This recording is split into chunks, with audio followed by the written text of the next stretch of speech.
আমি এই first time fuel pass নেওয়ার মানে ফুয়েল পাস দিয়ে তেল নেওয়ার অভিজ্ঞতাটা অর্জন করলাম। আসলে আমি যেটা মানে এটার অভিজ্ঞতা অনুযায়ী আমি যেটা বুঝলাম যে আপনার কাছে ফুয়েল পাসের কিউআর কোড থাকবে, সেই কিউআর কোডটা তাদেরকে আপনি দেখাবেন, শো করবেন। শো করলে তারা তখন তাদের যে সফটওয়্যার আছে মানে মালিকানা সফটওয়্যার থেকে তারা কিউআর কোডটা স্ক্যান করবে। স্ক্যান করার পর মানে ওখানে স্ক্যান করার পর আমার প্রোফাইলটা তার কাছে চলে যাবে অ্যান্ড উনি দেখতে পারবেন। তারপরে যে আপনি কয় টাকার তেল নেবেন, আপনি যে কয় টাকার তেল নেবেন, ধরেন একটা অ্যামাউন্ট বলবেন আপনি যে আপনি কয় টাকার তেল নেবেন। ধরেন আপনি আপনার ফুল ট্যাঙ্কি করবেন। এখন ফুল ট্যাঙ্কি কয় টাকায় যে শেষ হবে এটা আপনি জানেন না, রাইট? কারণ দেখেন আপনি গত মাসে ছিল 120 টাকা লিটার, এখন হয়েছে 140 টাকা লিটার। তাহলে আপনি কিভাবে বুঝবেন যে কত টাকায় আপনার লিটারটা ভরবে, সরি বাইকের তেলটা ভরবে? এটা তো আপনি জানেন না। তো ওই ক্ষেত্রে ধরেন আপনি আনুমানিক একটা অ্যামাউন্ট বললেন, যেমন আমাকে ফার্স্টে যখন বললো যে আপনি করেন যে 1200 টাকার পর কিন্তু আপনি আর তাহলে ভরতে পারবেন না, মানে লিমিট আপনার ওই পর্যন্তই, আপনি যেটা বলবেন এরপরেই ওইটাই আর কি আটকায় যাবে। তো আমি এই জন্য বললাম তারপর কি যে 1400 টাকার দেন।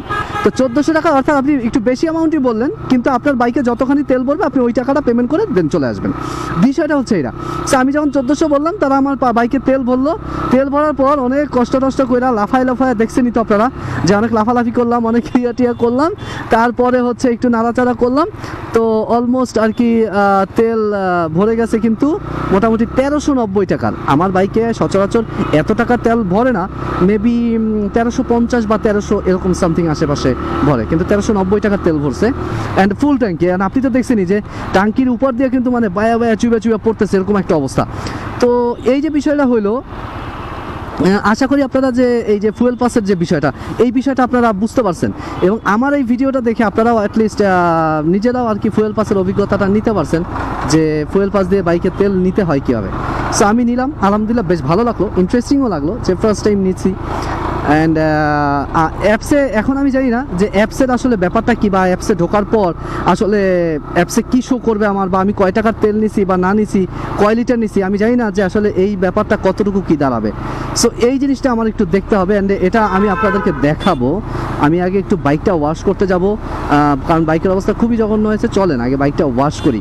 ওয়াশ করার পরে তারপরে হচ্ছে আমার মিরপুরে যে বাসা আছে, মিরপুরে বাসায় যেতে হবে। তো এরপর হচ্ছে আবার বাইকের ওই যে ব্রেক শু, মোবিল, এগুলো পরিবর্তন করতে হবে। তো অনেকটাই কাজ আছে।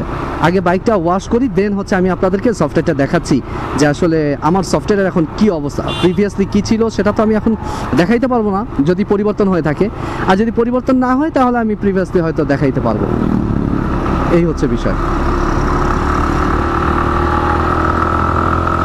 যাই হোক, টান দিয়ে বের হয়ে গেলাম। চলেন আমরা ডিউএইচএস থেকে বের হয়ে যাই। আচ্ছা, এই দেখেন, এই হচ্ছে আমার অ্যাপসের মধ্যে দেখা যাচ্ছে যে ব্যবহৃত দৈনিক কোটা 10 লিটার। সো এইখানে কিন্তু 0 ছিল, আমি কিন্তু এখানে 10 লিটার নিয়ে নিছি। অ্যান্ড এই মাস, হ্যাঁ এই মাসে আমি এখন পর্যন্ত 60 লিটার হচ্ছে আমার লিমিট। আমি 60 লিটারের মধ্যে নিচে হচ্ছে মাত্র 10 লিটার, দেখেন, ঠিক আছে।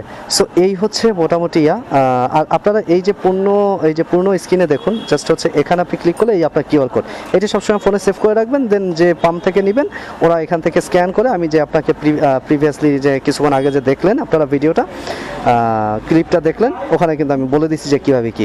সো আমি এখন পর্যন্ত 60 লিটারের মধ্যে মাত্র 10 লিটার নিচ্ছি, দেখছেন। সো এখানে কিন্তু আমার 0 ছিল, এখানেও আমার 0 ছিল। তো এই হচ্ছে মোটামুটি অ্যাপস, এবং অবশ্যই পরিবর্তন হয়ে গেছে আলহামদুলিল্লাহ। অ্যান্ড আজকে এই যে শুক্রবার, দেখেন 1 তারিখ 1 মে 2026। তো যাই হোক, চলেন মোটামুটি এটা দেখাইলাম।